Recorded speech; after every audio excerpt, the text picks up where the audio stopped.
Welcome to Bridging Generations in Sales and Outreach. I am your host, Butch Nicholson, and this is the show where we take old school wisdom and blend it with new school technologies. I'm really happy today to have my friend and a great sales guy, Harrison O'Neill. He's with Snelling Walters here in Atlanta. And what I want to start with is now in sales, we've got it stretches from baby boomers to millennials. Uh, we have baby boomers. There's a new move for Gen X for Gen Jones, splitting baby boomers from 45 to 54, and Gen Jones from 55 to 64. I really like that because I was born in 55, so I'm not a baby boomer anymore.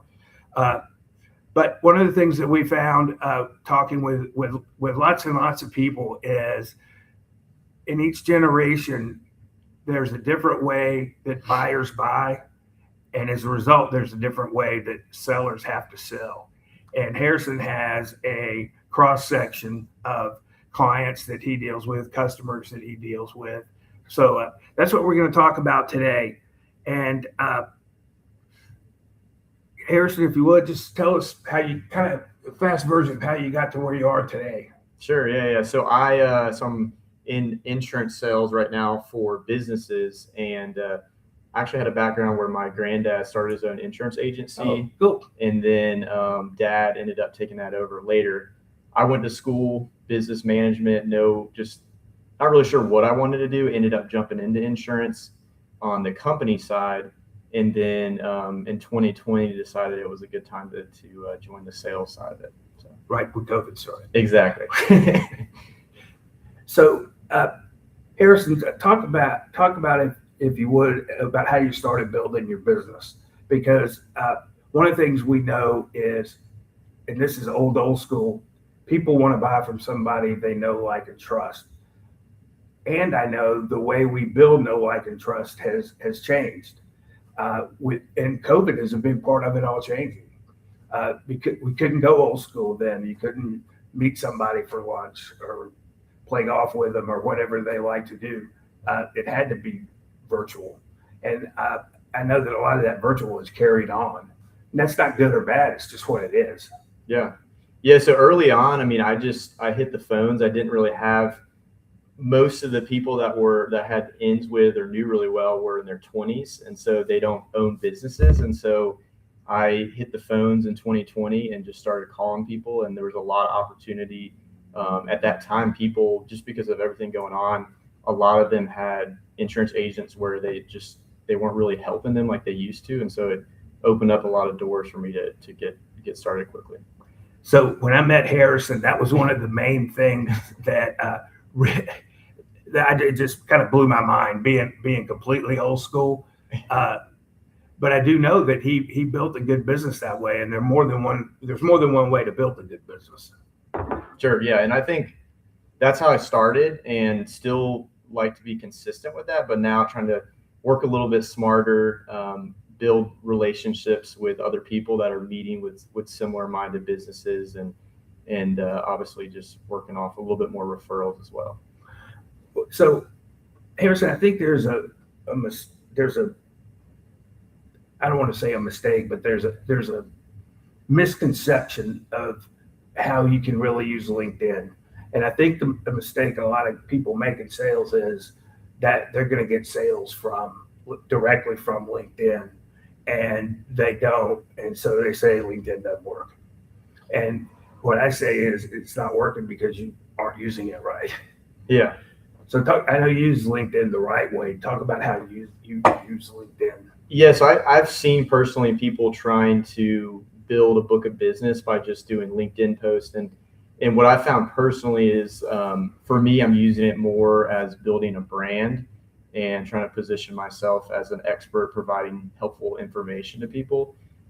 Because I found, like, when you're trying to just post content for people to buy, that's not necessarily, people don't go on LinkedIn to buy things. And the other thing I found is a lot of times people were trying to do that and they were just getting other people in the insurance industry liking their comments, which again, isn't getting that desire that they were looking for. One of the things that I've seen happen is marketing will come out with this great post, and everybody posts it, and then they tell you to comment on it, and you get 30 comments. So marketing thinks it's great, but 28 of those comments were somebody that worked for the company, and the other 2 was somebody's wives. Yeah. No, I definitely can relate to that. So Harrison, I think the visibility on LinkedIn is important. And I think valuable content on LinkedIn is important. How do you kind of balance those two? Yeah, so I think it's important to be active on there and comment on other people and like other things, but also I want to be intentional. I don't want to just kind of like everything or just post anything. So I want to be intentional with what I post. Big thing is also I want to be authentic. So there's certain things that are not me that other people may be doing that may work, but I want to feel like I'm being authentic in what I'm putting out there, and not trying to just be somebody I'm not. One of the things that I've found is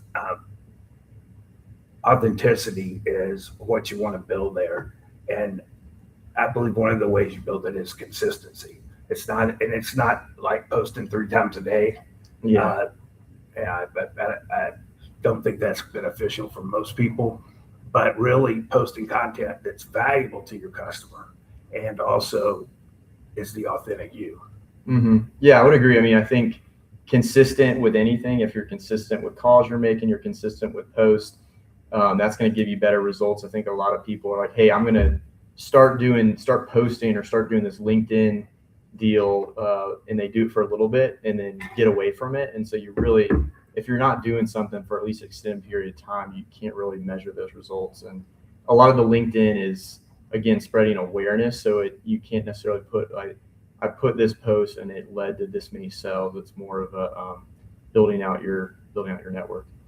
You mentioned comments earlier, and I could make an argument that if you could only post or only comment, that commenting is what I would choose. Talk about you probably don't have a comment strategy, but yeah. How do you deal with commenting? So that is something I'm learning very much on how to do that correctly. But I think just on post being just if somebody puts something that's valuable or you learn from, not being afraid to put out a comment, encourage them and post it. Because again, that's aligning your brand. So if someone's putting out something great, no harm, and you want to support them too. So one thing I've found, and you and I are probably a good example of this. I know people my age that are still in sales really know how to build relationships. If you've got to be my age and you don't know how to build relationships, you're going to have been out of sales for a long time. Sure. But I'm sure that we just proved it. We had a little mix up on the show and technology mix up, and you fixed it and I watched you fix it. I have no idea how you did it. So for you, if you're dealing with a baby boomer, I would assume you're going to deal with them different than you would if they were Gen Xer. So how do you work that balance into your business? Yeah, I mean, I think it's just being, again, just kind of aware of how they want to be worked with. Some people are more relational, prefer a phone call. Some people want emails or Zoom call, and all just depends. But I mean, most of my clients are going to be in that probably, I would say, 50s range, and then some in the 60s, some in the 40s. So again, you're having to reach to different groups, and you just got to be flexible and be aware. Our friend, our mutual friend, John Ellis, one of the things he shared with me when we talked about this is once a client agrees to, agrees to let him start looking, he's in the commercial real estate business. Once they decided that they're going to do business together, the first question he has is, how do you want me to deal with you? Yeah. You want phone calls or text messages? You want text messages or emails? Yeah. How do you, and I believe, and going back to the know, like, and trust, you've got to, it doesn't matter how you want to deal with them. It matters how they want to be communicated with. Yeah. I think it's a great point because, I mean, we're going to have like a strategy how we want to run things, but then we need just talking with them of how you want us to run that. And so sometimes it may be, hey, we want to have quarterly updates and face to face, and you're presenting to our team and keeping us in the loop. Or sometimes it may be more of, hey, you run that, and we're just going to do our own thing. We trust you to. We don't need check-ins. So, yeah, I heard it. Somebody shared a story with me that they had somebody that worked for them, and he lost a deal, and he lost the deal because the buyer didn't get the information that was sent to him. And he said, well, I sent it to him 4 times. I emailed him 4 times. And the customer said, I don't look at my email ever. Yeah. People are so busy, and that's what I find. Not everybody, but the majority of our clients are just so busy. And so the more we can do to make it easier when we're communicating with them and getting our processes done, the more they're going to appreciate that. Time is our most valuable resource. So Harrison, earlier you said you talked about authenticity. One of the things I say is, if you believe it, it can't be wrong. Mm-hmm. What is it? I don't want to say trick, because that's not authentic. That's not authentic. But how do you make sure any content you put out is authentic? Yeah, so I think it's trying to make sure that it aligns with my goals, my beliefs, and again, like, I feel proud about what I'm putting out there, and whether it's people that know me or people that don't know me. And I think, a lot of times if you see with people that I'm close to, if I'm putting something out there that doesn't align, they'll probably ask about it or remind me. So I think that's good. That have some people watching that. Yeah. So what would be your advice? Let's just do it right, you and me. What would you advise me? Let's assume I'm a great relationships guy, but I'm terrible at any kind of social media or social platforms. What would be your advice to me? Yeah, I think the first thing is figuring out where your clients are. So some people may have more clients on LinkedIn or wherever the social media is. So figuring that out, kind of getting a strategy there. But I think just starting somewhere, starting a baseline, so do something in it, and then you can start to track that and see if it's working, and then you can always tailor it later.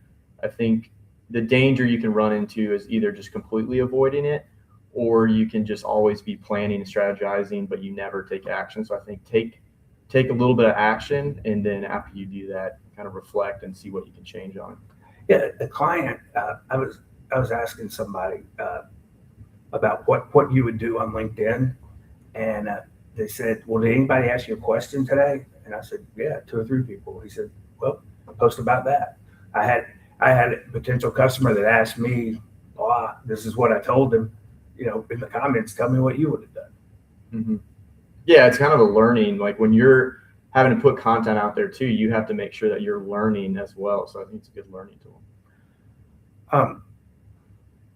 So what would you tell? So let's assume I am a semi-successful Jen Joneser now. Mm-hmm.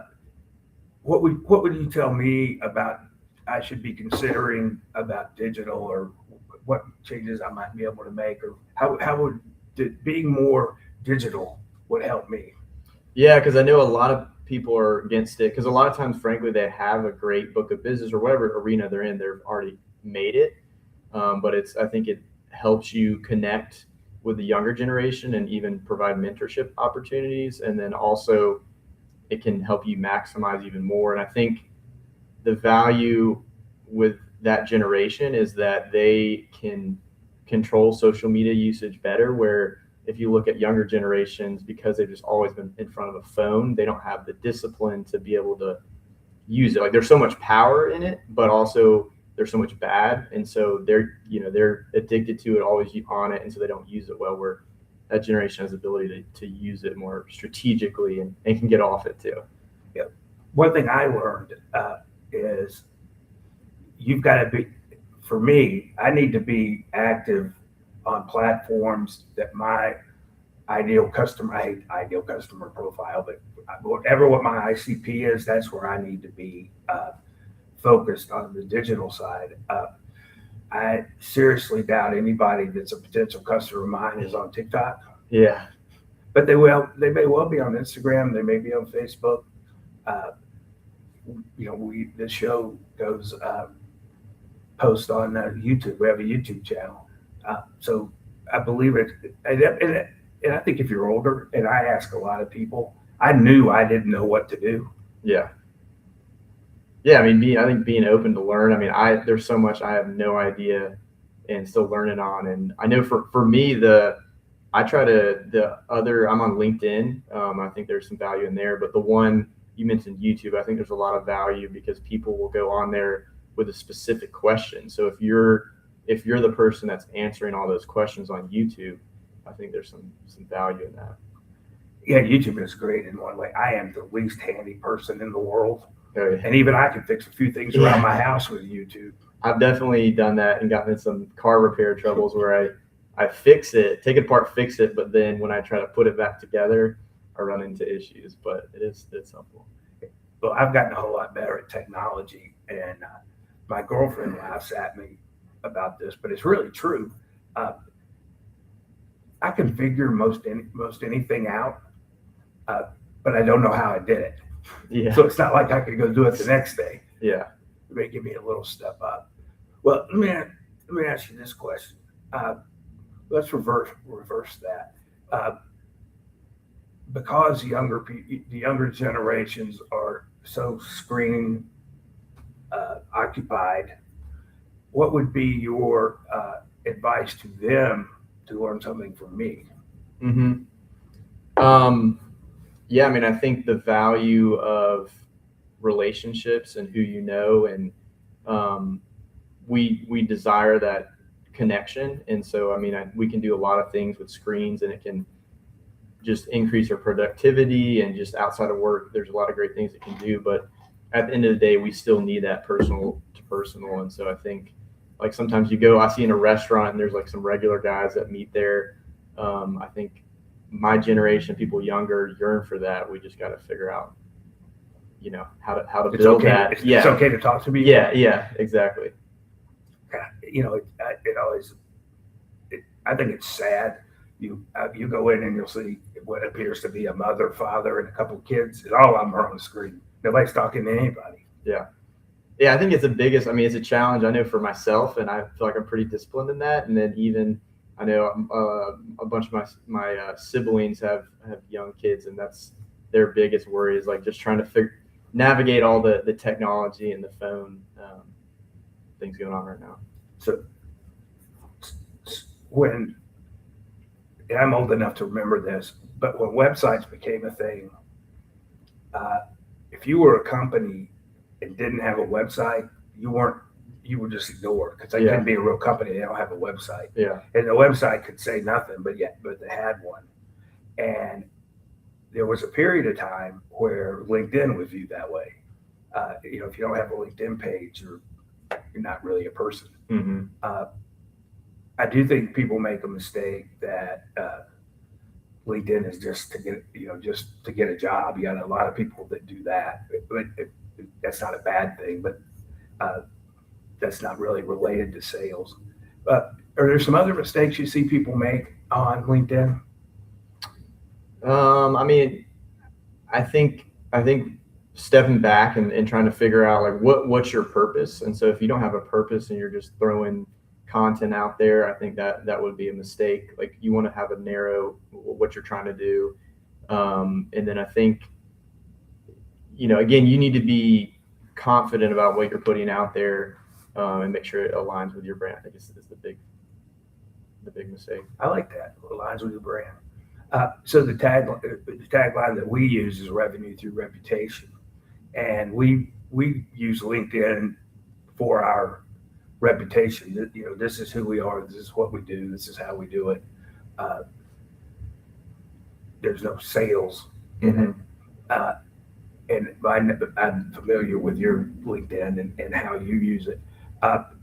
You have a story about LinkedIn and building a relationship with somebody I know LinkedIn and how you try to find people, but you do find people. You have a story about that you can share?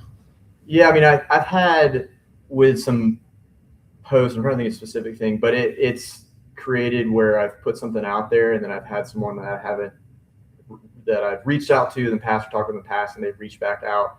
I remember there was one I posted on kind of just cybersecurity and insurance and just all the complexities with that, and had a couple cyber companies actually like reach out to me and just say, hey, that's, we appreciate you putting that out there and making our clients and other people aware of that. So I think that would be the one that comes to mind. And that's reputation. Yeah. So Harrison, as we wrap up today, I have 2 questions for you. Okay. First question. I usually say 10 years, but I'm going to say 5 years. What would Harrison today tell Harrison of 5 years ago today? Yeah, that's a good one. 5 years ago, I would say, I think when we're talking about like sales specifically, is just really, start figuring out what your goals are, what kind of brand, how you're trying to, and really what kind of clients you're trying to attract, and then go after that on LinkedIn with your cold outreach, with your networking. And I think that just gives you where you need to go and be. And I think like what I always hear, Pareto principle, is like 20% of the people are doing 80% of the work, and sales is the same thing. We're, 80% of the time we're chasing the wrong prospects. And so really it's that like 20% that we're trying to find. And so I think chasing, always all over the place, just chasing everything. And so just trying to be a little bit narrow on who we're going after. What I don't know how long I've done, a year, 9 months, something like that. And I really was amazing, your story that you started just cold calling, because I didn't think anybody did that anymore. Yeah. But when I look at what I know about you, that was a great strategy, because you were building a reputation at the same time. That what you just weren't you weren't just pounding the phones. Yeah. You were pounding the phone some, but Yeah. you were building a reputation. You were building authenticity with people that they knew where you were, and by all appearances, you're on the right track and been doing well. Yeah. It's more of it's kind of like sometimes it felt like I was running through a brick wall and getting up the next day doing the same thing, but also doing that to kind of put money on the table while also thinking long term and building that long term success. So, before I ask you the last question, is there anything we haven't said today, anything we've talked about that you think I need to know, that our audience may need to know? About you or about sales or about anything else? Yeah, I think I would say like in the sales role, I think I am not like your prototypical sales guy, but I think that works as an advantage. But I think what I really enjoy about the sales industry is that there's really no limit or cap on what you can do. And so I think that's ideal. Like there's always creative ideas or ways to do things better, which I think should be inspiring for other salespeople. But that's good. One thing about sales is it's always evolving. Mm-hmm. Yeah, you got to do what works, but you always got to be open to new ideas. All right, so Harrison, this is the last question. So before I ask you the question, I want to tell you I've had 2 different kinds of answers to this question. Mm-hmm. Had some good philosophical answers. Like one guy said, never quit and never say I can't. Mm-hmm. On the other side, I had somebody say, never buy sushi at a gas station. It's probably good advice. So the question is, do you have like one life rule that is a rule that you don't intend to ever break? Yeah, that's a good one. I don't intend to break.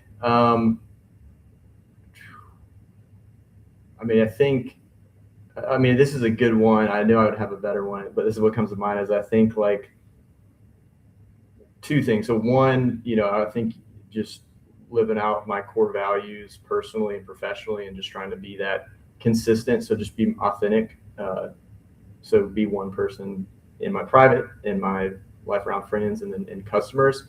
But I think the other thing is specifically for sales is that a lot of times people will say, oh, like luck, that person got lucky, but they don't realize that all the work. And so the people that are out there working hard, putting themselves out there, they're the ones that get into those fortunate or lucky opportunities. So I think that's just a good thing for me to always remind myself and for others of just, when you're out there creating opportunity, you're going to find it. Yeah, what I hear you saying is create your own luck. Correct. Yeah. Great, Harrison. I really appreciate you being here today. I've seen you evolve, and I've seen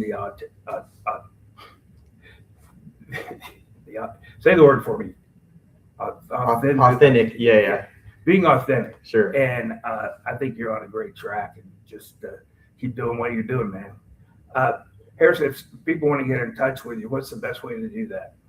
Yes, I think, really phone, email. You could message me on LinkedIn as well, but probably phone and email would be the fastest response. All right. So if you have any questions for Harrison or for me, you can reach Harrison that way. You can reach me on LinkedIn, email. I actually look at I'm an old guy, but I look at my email. You can even send me a text message. But I'll tell you this, and I know this is true for Harrison. If I can help you, if we can help you, we will help you. If we can't help you, we'll tell you that we can't help you. But chances are we'll know somebody that can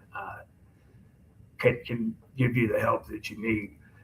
So you can find us here every Friday. You can find us on YouTube, and go back and look at some of the old shows. There's some really good stuff there from my guests. So Harrison, thanks for being here today. Butch, appreciate you having me on. Enjoyed our coffee. Yeah, it was and good. We'll be back next week with the next episode of Bridging Generations in Sales and Outreach.